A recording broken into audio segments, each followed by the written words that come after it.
Hi.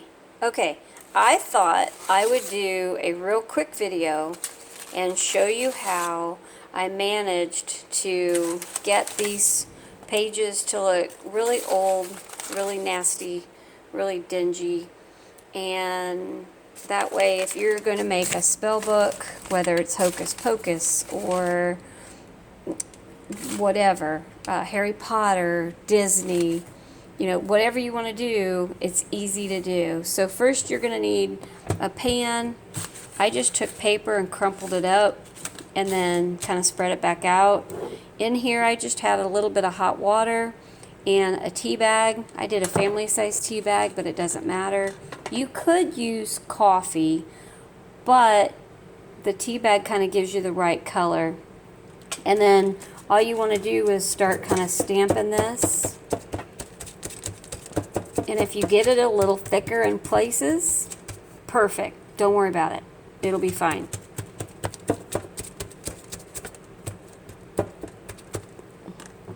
And I actually need to do just a couple of blank pages for my book. I'm doing actually a total of 3 of these for a couple props. One is for the museum that I donate some time at, and one is for me, and one is going to be for a good friend of mine. I told her I had a surprise for her, and so I'm working on her one as well.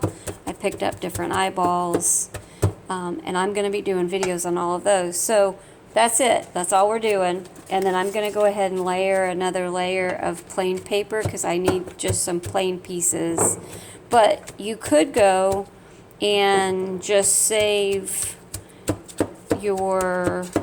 find an image that you like. That's what I did on mine. But if you guys struggle in finding some of these pages that I have found, I could always go back and maybe attach them for you,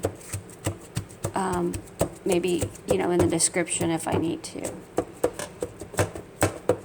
Now if you try to pick these up before they dry, you're going to end up tearing the paper, and I did that on a few. So all I'm going to do is honestly take these outside and plop them down on the ground, and I'm literally just going to let them dry on their own. And my tea bag now has a hole in it, but you know what? That's okay, because, and I'll show you on a few of these, see those dark spots? Those were actually from my grounds on my tea bag.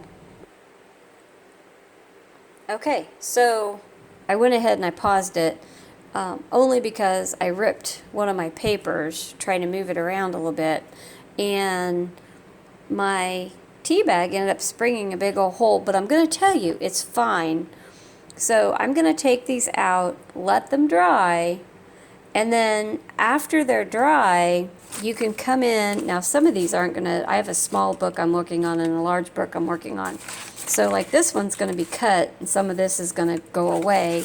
But a few of these are a little darker, only because the image that I had printed ended up showing up a lot darker on the page. But I'm also going to be burning the edges of these pages.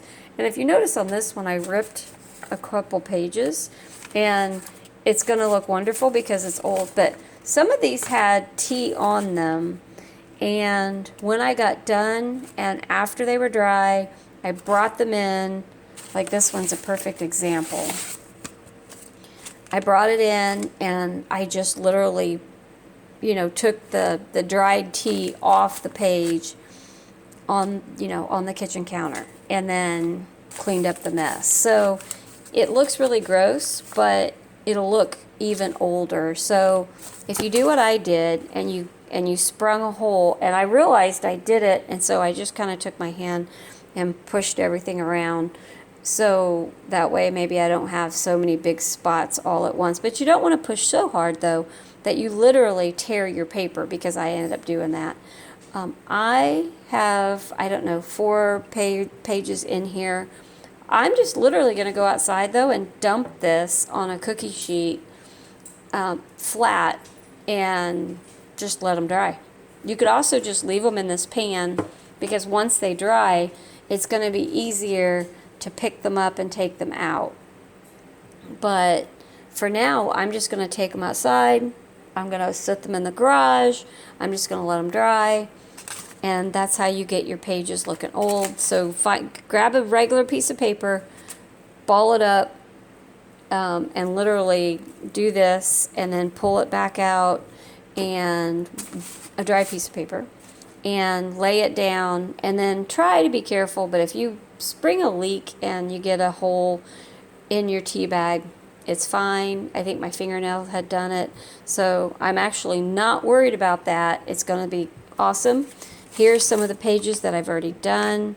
They look old and like they've been used for potions, and it'll be fine. So that is how you, if you're going to make a prop, if you're going to make some type of spell book, use a tea bag and just go ahead and stamp it. You could pour it in and then pour it back off and then let it dry. So if you want to make, say, maybe half a quart or maybe a pint, and then just pour it in. I just went ahead and stamped it, and then once I got a hole in it, I just moved some of that around with my hand. Yes, it's a little messy, but it works. So I hope this helps, guys, and I'll show you the different stages that my books are in on a later video. Happy Halloween, and we'll talk soon.